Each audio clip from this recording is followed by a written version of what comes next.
ನಮಸ್ಕಾರ. ಇಂಗ್ಲೆಂಡ್ ವಿರುದ್ಧದ ಓಡಿಐ ಸೀರೀಸ್ಗೆ ಹೊಸ ತಂಡ ಪ್ರಕಟ.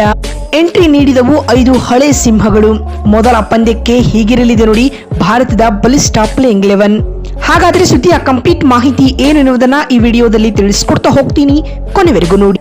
ಹೌದು, ಇಂಗ್ಲೆಂಡ್ ವಿರುದ್ಧ 4-0 ಅಂತರದಿಂದ T20 ಸೀರೀಸ್ ವೈಟ್ ವಾಶ್ ಆದ ಬಳಿಕ ಇದೀಗ ಎಲ್ಲರ ಗಮನ ಇಂಗ್ಲೆಂಡ್ ವಿರುದ್ಧದ ಓಡಿಐ ಸರಣಿ ಮೇಲೆ ಇದೆ. T20 ಸೀರೀಸ್ನಲ್ಲಿ ಯಂಗ್ ಟೀಮ್ ಎದುರಿಸಿದ ಸೋಲಿಗೆ ಓಡಿಐ ಸರಣಿಯಲ್ಲಿ ಸೀನಿಯರ್ ಪ್ಲೇಯರ್ಗಳು ರಿವೆಂಜ್ ತೀರಿಸಿಕೊಳ್ಳಲಿ ಅಂತ ಎಲ್ಲರೂ ಎಕ್ಸ್ಪೆಕ್ಟ್ ಮಾಡ್ತಾ ಇದ್ದಾರೆ. ಅಟ್ ದ ಸೇಮ್ ಟೈಮ್ 2027ರ ವರ್ಲ್ಡ್ ಕಪ್ ಸೈಕಲ್ ದೃಷ್ಟಿಕೋನದಿಂದ ಇಂಗ್ಲೆಂಡ್ ವಿರುದ್ಧದ ಈ ಓಡಿಐ ಸೀರೀಸ್ ತುಂಬಾ ಮುಖ್ಯವಾಗಿದೆ. ಬಿಕಾಸ್ ಈ ಬಾರಿಯ ವರ್ಲ್ಡ್ ಕಪ್ ಹೋಸ್ಟ್ ನೇಷನ್ ಬಂದ್ಬಿಟ್ಟು South Africa. So Africa pitch ಹೇಗಿರುತ್ತೋ ಇಂಗ್ಲೆಂಡ್ ಪಿಚ್ ಕೂಡ ಆಲ್ಮೋಸ್ಟ್ ಸೇಮ್ ಇರುತ್ತೆ. ಸೊ ಇದನ್ನ ಭಾರತ ಯೂಸ್ ಮಾಡ್ಕೊಳ್ಬೇಕಾಗಿದೆ. ಆದ್ರೆ ಈಗಾಗಲೇ ಇಂಗ್ಲೆಂಡ್ ವಿರುದ್ಧದ T20 ಸರಣಿಯಲ್ಲಿ ಸೋತು ಸುಣ್ಣವಾಗಿರುವ ಟೀಮ್ ಇಂಡಿಯಾದ ಮುಂದೆ ಸಾಕಷ್ಟು ಸವಾಲುಗಳಿವೆ. ಈ ಮಧ್ಯೆ ಇಂದು ನಡೆಯಲಿರುವ ಮೊದಲ ಓಡಿಐ ಪಂದ್ಯಕ್ಕೆ ಪ್ಲೇಯಿಂಗ್ 11 ಹೇಗಿರಬಹುದು ಎನ್ನುವುದು ಕೂಡ ಕ್ವಶನ್ ಮಾರ್ಕ್ ಆಗಿದೆ. ಹಾಗಾದ್ರೆ ಇಂದಿನ ಪಂದ್ಯದ ಪ್ಲೇಯಿಂಗ್ 11 ಪಿಚ್ ರಿಪೋರ್ಟ್ ಹಾಗೂ ಉಭಯ ತಂಡಗಳ ಹೆಡ್ ಟು ಹೆಡ್ ದಾಖಲೆ ಯಾವ ರೀತಿಯಾಗಿದೆ ಅನ್ನೋದನ್ನ ನೋಡ್ಕೊಂಡು ಬರೋಣ ಬನ್ನಿ. ಸೀರೀಸ್ ಆರಂಭಕ್ಕೂ ಮುನ್ನ ಸ್ಕ್ವಾಡ್ ಕುರಿತು ಕೆಲ ಮೇಜರ್ ಅಪ್ಡೇಟ್ಗಳು ಬಂದಿವೆ. ಮೊದಲನೇದಾಗಿ ಹರ್ಷಿತ್ ರಾಣಾ ಹಾಗೂ ವರುಣ್ ಚಕ್ರವರ್ತಿ ಇಂಗ್ಲೆಂಡ್ ವಿರುದ್ಧದ ಓಡಿಐ ಸೀರೀಸ್ ನಿಂದ ಔಟ್ ಆಗಿದ್ದಾರೆ. ಹರ್ಷಿತ್ ಬದಲು ಇಲ್ಲಿ ಪ್ರಿನ್ಸ್ ಯಾದವ್ ರಿಪ್ಲೇಸ್ಮೆಂಟ್ ಆಗಿದ್ರೆ, ವರುಣ್ ಚಕ್ರವರ್ತಿ ಬದಲು ರವಿ ಬಿಷ್ಣೋಯ್ ರಿಪ್ಲೇಸ್ಮೆಂಟ್ ಆಟಗಾರರಾಗಿ ಸ್ಕ್ವಾಡ್ಗೆ ಎಂಟ್ರಿ ಕೊಟ್ಟಿದ್ದಾರೆ. ಮತ್ತು ಉಭಯ ತಂಡಗಳ ಹೆಡ್ ಟು ಹೆಡ್ ದಾಖಲೆ ಯಾವ ರೀತಿಯಾಗಿದೆ ಅಂತ ನೋಡ್ತಾ ಬರುವುದಾದ್ರೆ, ಇಲ್ಲಿವರೆಗೂ ಎರಡೂ ತಂಡಗಳು 110 ಏಕದಿನ ಪಂದ್ಯಗಳಲ್ಲಿ ಮುಖಾಮುಖಿಯಾಗಿದ್ದು, ಈ ಪೈಕಿ ಭಾರತ 61 ಪಂದ್ಯ ಹಾಗೂ ಇಂಗ್ಲೆಂಡ್ 44 ಪಂದ್ಯಗಳಲ್ಲಿ ಗೆಲುವು ಕಂಡಿದೆ. ಇನ್ನುಳಿದ 5 ಪಂದ್ಯಗಳು ಫಲಿತಾಂಶವಿಲ್ಲದೆ ಅಂತ್ಯಗೊಂಡಿವೆ. ಅಟ್ ದ ಸೇಮ್ ಟೈಮ್ ಎರಡೂ ತಂಡಗಳು ಲಾಸ್ಟ್ ಟೈಮ್ ಮುಖಾಮುಖಿಯಾಗಿದ್ದಾಗ ಟೀಮ್ ಇಂಡಿಯಾ 3-0 ಅಂತರದಿಂದ ಆ ಓಡಿಐ ಸೀರೀಸ್ ಅನ್ನ ವೈಟ್ ವಾಶ್ ಮಾಡಿ ಗೆದ್ದುಕೊಂಡಿತ್ತು. ಇದೀಗ ಇಂಗ್ಲೆಂಡ್ ತವರಲ್ಲಿ ಭಾರತ ಅದೇ ಸಾಧನೆಯನ್ನ ರಿಪೀಟ್ ಮಾಡಬೇಕಾಗಿದೆ. ಇನ್ನು ಪಂದ್ಯದ ಪಿಚ್ ರಿಪೋರ್ಟ್ ಬಗ್ಗೆ ಮಾತನಾಡುವುದು, ಇಂದು ಮಧ್ಯಾಹ್ನ 3:30ಕ್ಕೆ ಈ ಮ್ಯಾಚ್ ಎಡ್ಜ್ ಬಾಸ್ಟನ್ ನ ಬರ್ಮಿಂಗ್ಹ್ಯಾಮ್ ಸ್ಟೇಡಿಯಂ ನಲ್ಲಿ ನಡೀತಾ ಇದೆ. ಇಲ್ಲಿ ಎಕ್ಸ್ಟ್ರಾ ಪೇಸ್ ಇರುತ್ತೆ ಅಂಡ್ ಎಕ್ಸ್ಟ್ರಾ ಬೌನ್ಸ್ ಕೂಡ ಇರುತ್ತೆ.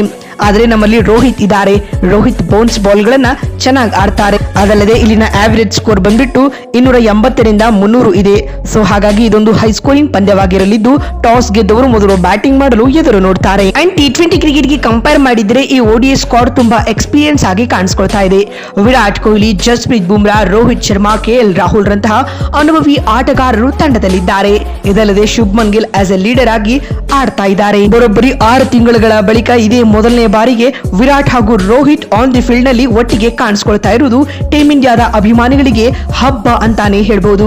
ಇನ್ನುಳಿದಂತೆ ಮೊದಲ ಓಡಿಐ ಪಂದ್ಯಕ್ಕೆ ಭಾರತದ ಪ್ಲೇಯಿಂಗ್ 11 ಯಾವ ರೀತಿಯಾಗಿರಲಿದೆ ಅಂತ ನೋಡ್ತಾ ಬರುವುದಾದ್ರೆ, ಶುಭ್ಮನ್ ಗಿಲ್ ಅಂಡ್ ರೋಹಿತ್ ಶರ್ಮಾ ಇನ್ನಿಂಗ್ಸ್ ಆರಂಭಿಸಲಿದ್ದಾರೆ.